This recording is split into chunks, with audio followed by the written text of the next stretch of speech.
Lancaster began to gather poor children under his father's roof in Borough Road, London, to give them rudimentary instruction without a fee.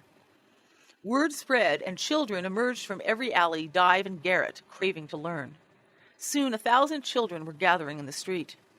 The Duke of Bedford heard about Lancaster and provided him with a single enormous schoolroom and a few materials. The monitorial system, as it was called, promised to promote a mental counterpart to the productivity of factories. Transforming dirty ghetto children into an orderly army attracted many observers. The fact that Lancaster's school ran at tiny cost with only one employee raised interest too. Invitations arrived to lecture in surrounding towns, where the Quaker expounded on what had now become his system. Lancaster schools multiplied under the direction of young men he personally trained. So talked about did the phenomenon become, it eventually attracted the attention of King George III himself, who commanded an interview with Joseph. Royal patronage followed on the stipulation that every poor child be taught to read the Bible. But with fame and public responsibility, another side of Lancaster showed itself. He became vain, reckless, improvident. Interested noblemen bailed him out after he fell deeply in debt, and helped him found the British and Foreign School Society. But Lancaster hated being watched over and soon proved impossible to control. He left the organization his patrons erected, starting a private school which went bankrupt. By 1818, the Anglican Church, warming to Bell's insight that schooled ignorance was more useful than unschooled stupidity, set up a rival chain of factory schools that proved to be the handwriting on the wall for Lancaster. In the face of this competition, he fled to America, where his fame and his method had already preceded him. Meanwhile, in England, the whole body of dissenting sects gave Lancaster vociferous public support, thoroughly alarming the state church hierarchy. Prominent church laymen and clergy were not unaware that Lancaster schools weren't playing by Hindu rules. The prospect of a literate underclass with unseemly ambitions was a window on a future impossible to tolerate.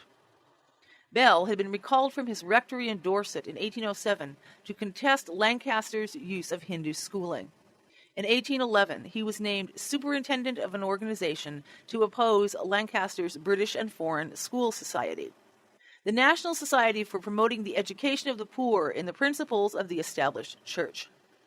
Since those principles held that the poor were poor because the Lord wanted it that way, the content of the Society's schooling leaves little about which we need to speculate.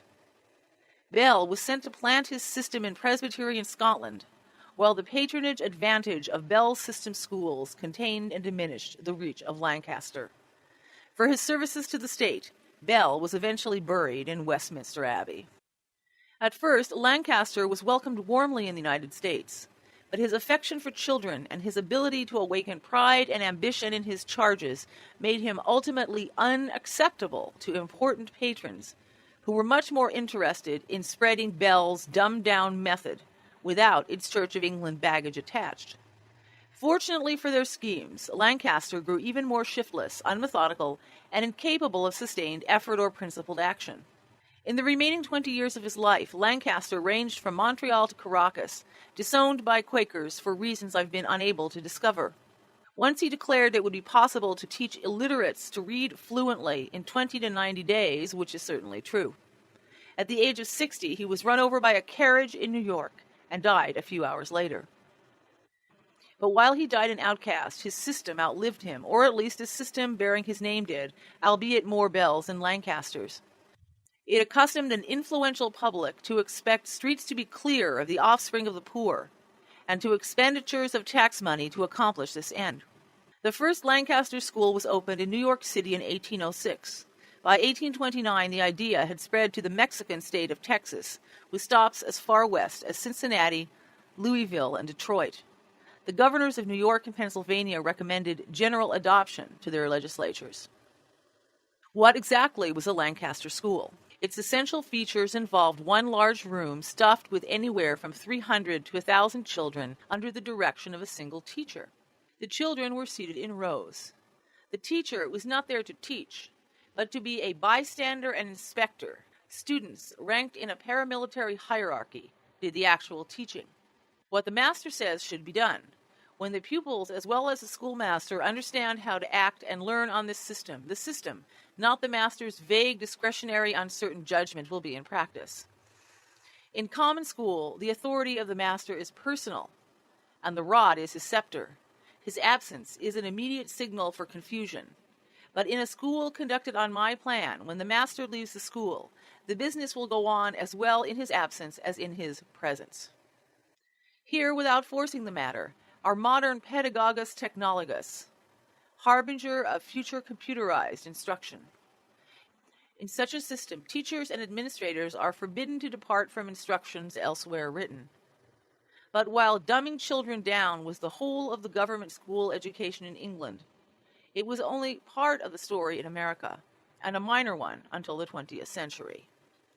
Unless you're a professional sports addict and know that Joe Montana, greatest quarterback of the modern era, went to Waverly School in Monongahela, or that Ron Nakai, only man in modern baseball history to strike out every batter on the opposing team for a whole game, did too, or that Ken Griffey Jr. went to its high school as well, you can be forgiven if you've never heard of Monongahela.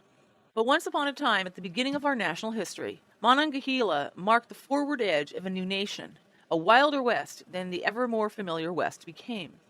Teachers on a frontier cannot be bystanders. Custer's last stand in Montana had no military significance.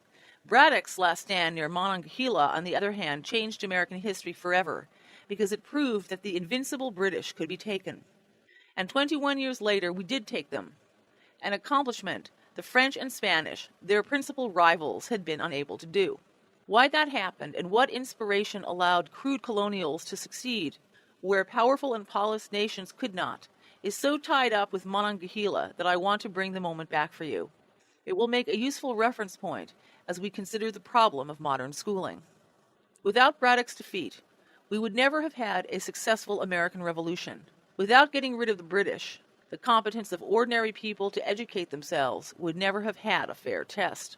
In July of 1755, at the age of 23, possessing no university degrees, the alumnus of no military academy, with only 2 years of formal schooling under his belt, half-orphan George Wasington was detailed an officer in the Virginia military to accompany an English military expedition moving to take the French fort at the forks of the Monongahela and Allegheny, the point that became Pittsburgh.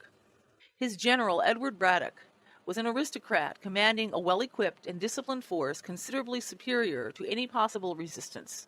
Braddock felt so confident of success, he dismissed the advice of Washington to put aside traditional ways of European combat in the New World. On July 9, 1755, 2 decades and 1 year before our revolution commenced under the direction of the same Washington, Braddock executed a brilliant textbook crossing of the Monongahela near the present Homestead High Bridge by Kennywood Amusement Park. With fife and drum firing the martial spirit, he led the largest force in British colonial America, all in red coats and polished metal, across the Green River into the trees on the farther bank. Engineers went ahead to cut a road for men and cannon.